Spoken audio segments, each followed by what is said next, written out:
Bonjour à tous. Je voulais parler d'un petit truc qui m'arrive régulièrement en dessin. Et comme ça m'est réarrivé récemment et que c'est positif, je voulais en faire part. Moi, en fait, quand je dois apprendre à dessiner un animal, par exemple, ou n'importe quoi, ça peut être un objet, ou quoi que ce soit, je vais prendre plein de photos sur Internet pour avoir des photos de référence. Et ça n'a euh, pas pour but d'être professionnalisé ou montré, c'est vraiment un exercice. Je recopie ces photos euh, un peu bêtement, sans réfléchir, tout en essayant de comprendre. Enfin, quand je dis bêtement sans réfléchir, c'est dans le sens, le dessin n'est pas là pour être joli.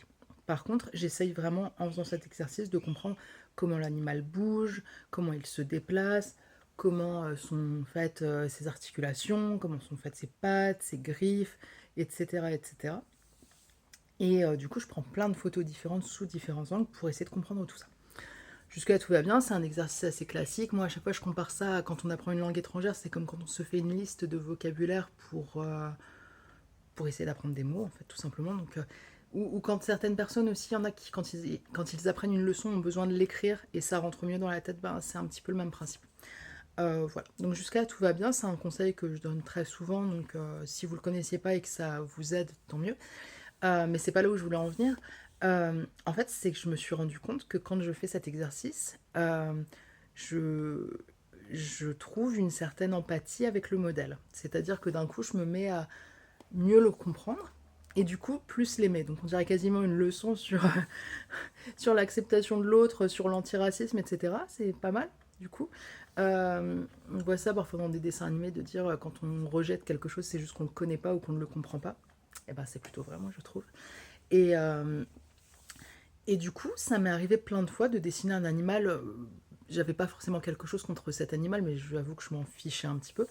Et après, je l'avais vraiment en affection. Et par exemple, j'avais dessiné des vautours pour le festival de bande dessinée Groar à Mulhouse. Euh, et, et en fait, quand je me suis rendue au zoo et que j'ai vu les vautours en vrai, j'étais comme une groupie qui va à un concert d'une star et qui la voit en vrai. C'est ah, les vautours. Voilà, donc c'est c'est un peu ridicule, mais c'est un peu marrant à la fois.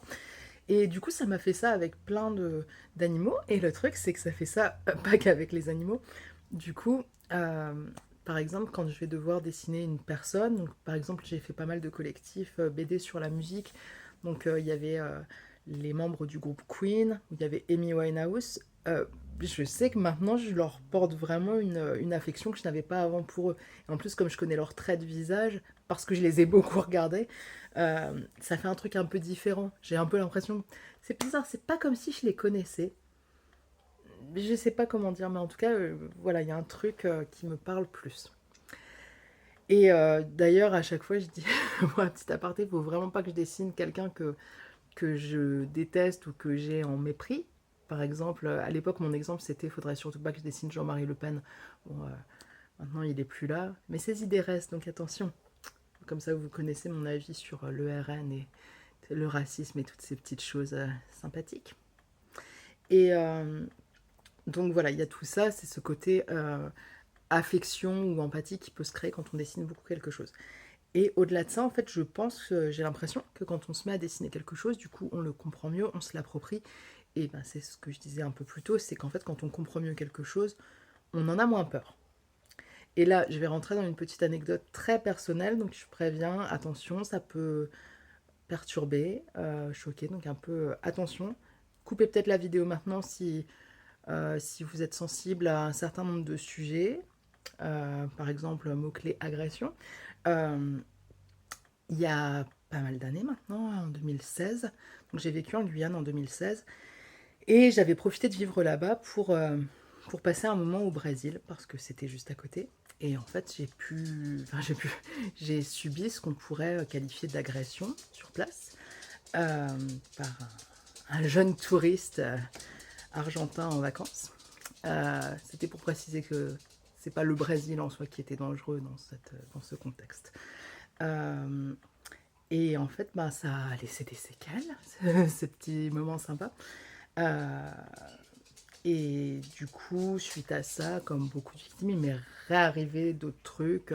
Ou alors il y avait d'autres trucs qui avaient un petit peu préparé le terrain avant. Bref, j'ai vécu des trucs un peu particuliers dans ma vie. Et du coup, j'avais depuis une gêne, j'ai l'impression grandissante, pour aborder des sujets autour de la sexualité. Moi qui aimais bien les blagues de très mauvais goût, un peu graveleuses, ben ça passait plus du tout. J'arrivais plus à en faire, enfin j'avais plus envie d'en faire, je les trouvais plus drôles du tout, ça me mettait mal à l'aise quand les gens en faisaient. Et voilà, globalement c'était compliqué. Donc voilà, la séduction, le rapport aux gens, le fait de se remettre en couple après des années et des années. Donc actuellement je suis mariée, donc voilà, merci aux gens qui auront bien fait en sorte que mon début de couple soit un enfer en se mêlant de ce qui ne les regardait pas, sans savoir que c'était vraiment pas évident pour moi de me mettre en couple. Bref, petit aparté. Pour remettre un contexte. Et en fait, incroyable, la vie est parfois bien faite. Dernièrement, j'ai eu une demande de la part d'une entreprise qui fabrique des jouets, on va appeler ça comme ça, qui donc a priori le projet ne va pas se faire finalement parce que ils sont dans une certains dessins qui sont vraiment enfin, ça va pas coller par rapport à ce que je peux proposer, on va dire ça comme ça. Plus en termes de tenir une ligne graphique, recopier des dessins déjà existants, un petit peu comme dans l'animation, etc.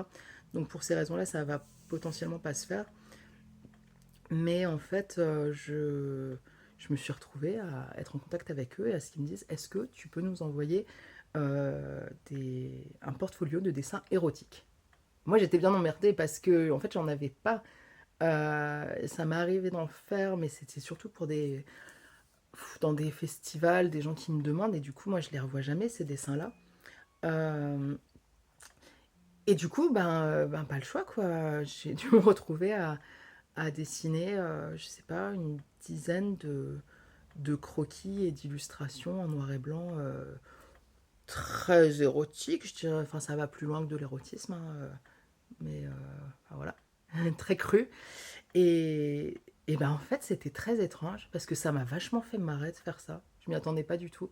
En fait, c'était drôle parce que de se réapproprier ça de façon, il fallait que ce soit ludique, il fallait pas, c'est cru, mais il fallait qu'il n'y ait rien de violent, rien euh, de malaisant, etc. ou quoi que ce soit. Et en fait, c'était super marrant à faire. Et ça m'a complètement guéri d'un truc. Alors, qui l'eût cru? Et ben vraiment, j'ai retrouvé ce côté à pouvoir trouver de l'humour dans tout ça et une sérénité que j'avais perdue du coup depuis bien longtemps. Et du coup, je me sens beaucoup mieux depuis. Donc ça, c'est très très récent. Mais c'est vraiment comme s'il y avait eu un avant-après, un déclic qui s'était fait. Et là, je me sens vraiment soignée d'un truc qui pourtant traînait depuis des années et que aucun psy n'avait réussi à me sortir de la tête. Je vais dire ça comme ça. Euh, et voilà. Et du coup, désolée, j'espère que j'ai pas choqué les gens ou j'imagine que j'ai mis des gens mal à l'aise en racontant mon anecdote, mais c'est pas grave, ça fait partie de la vie, que ce soit les traumatismes ou la sexualité, ça fait partie de la vie, sinon nous ne serions pas nés, messieurs, dames. Euh, et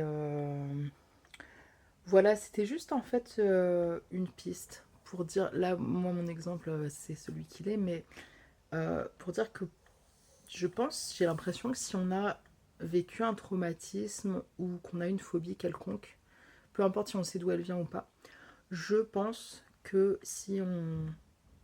Bah, c'est assez connu, quoi, c'est l'art-thérapie, passer par les choses pour exprimer des choses, mais là, c'était pas seulement les exprimer, c'était vraiment les représenter, et les représenter de façon positive en plus. Bien sûr, j'ai pas représenté de scène traumatisante, j'insiste là-dessus, mais je me dis, ben, peut-être que si vous avez des phobies, des angoisses, des trucs qui restent, même en dessinant des animaux par exemple, donc peut-être que ça va aider à les faire passer. Donc, je fais un dernier exemple qui n'a rien à voir et qui va être complètement en décalage par rapport à ce que je viens de dire. Quand j'étais petite et adolescente, je fréquentais un centre équestre. Vous alliez penser que j'allais dire je fréquentais quelqu'un, pas du tout. Je fréquentais un centre équestre et je montais à cheval, mais j'ai jamais été très à l'aise. J'ai des souvenirs d'un milieu quand même assez dur, où on avait beaucoup de reproches. C'était quand même, ouais, j'ai des souvenirs durs de tout ça et j'ai jamais trop aimé. Et puis au-delà des gens, des humains, Je sais pas, j'avais pas un bon feeling avec les chevaux et j'ai eu plein de c'est pas des trucs graves, mais j'ai eu plein de petites misères. J'ai des chevaux qui m'ont mordu, j'ai des chevaux qui m'ont foutu des coups de pied. À un moment, enfin, je suis tombée plusieurs fois de cheval. Et à un moment, il y a un cheval qui m'a fait un petit peu plus ou moins marcher dessus. Et en fait, tout ça, ça avait commencé à créer un truc où j'étais pas traumatisée, hein. Je vois des chevaux, j'ai pas peur, mais j'avais vraiment un agacement par rapport à cet animal et du coup, j'en dessine jamais, alors que j'en dessinais beaucoup quand j'étais petite. Et à chaque fois, les gens me disent bah ouais, les chevaux, c'est dur à dessiner. Je suis non, c'est pas ça le problème, je les déteste, je les hais. C'est pas vrai, je les déteste pas, mais j'avais vraiment aucun élan pour dessiner des chevaux. Et en fait, dernièrement, j'ai réalisé 2 chapitres de 5 pages pour une maison d'édition. Et dans les 2 chapitres, je devais dessiner des chevaux en grand nombre, de plusieurs sortes. Donc il y avait, c'est pas un cheval, c'était une mule. Il y avait des chevaux de trait. Et après, il y avait des chevaux, je crois que c'est ce qu'on appelle des selles français. Et bref, j'ai dû dessiner plein de chevaux et plein de sortes de chevaux différents. Et je voulais quand même qu'ils soient à peu près bien faits. Donc je me suis renseignée. Et ben là, croyez-le nous ou non, mais j'ai presque envie d'aller dans le centre équestre de ma ville pour aller voir les chevaux et leur dire bonjour et dire ah vous êtes beaux en fait je comprends comment sont faites vos oreilles et votre museau et comment vous vous déplacez, c'est merveilleux parce que je vous ai étudié. Et, euh, et voilà, j'ai senti voilà, cette peur des chevaux fondre un petit peu et c'est plutôt cool. Donc bref, je tourne cette vidéo de façon légère parce que je préfère, mais vraiment plus sérieusement, je pense vraiment que ça peut vraiment aider en fait, qu'on dessine bien ou pas, le problème n'est pas là, mais d'aller étudier un sujet et de le dessiner. Et en fait, c'est c'est une façon de se le réapproprier, vraiment pour nous, sans qu'il y ait personne pour regarder, pour nous juger, pour dire quoi que ce soit. C'est vraiment une démarche très introspective, très intérieure. Et moi, en tout cas, ça m'a aidé alors que je ne m'y attendais pas du tout. Et donc, je me dis, ça peut peut-être être un bon plan, plutôt que parfois chercher à faire des thérapies, à n'en plus finir et on ne trouve pas de solution. Ben, en fait, des fois, juste se réapproprier quelque chose sous un autre angle. Je dis pas que c'est la solution à tout, hein. J'ai pas du tout dit ça, ne me faites pas dire ce que je n'ai pas dit. Je pense juste que peut-être éventuellement ça va aider. Faites attention, n'allez pas vous traumatiser encore plus, hein. J'ai pas dit ça non plus. Il s'est trouvé que moi, je ne m'y attendais pas et ça m'a aidé. Voilà, ben, bonne journée à tous et portez-vous bien. Salut.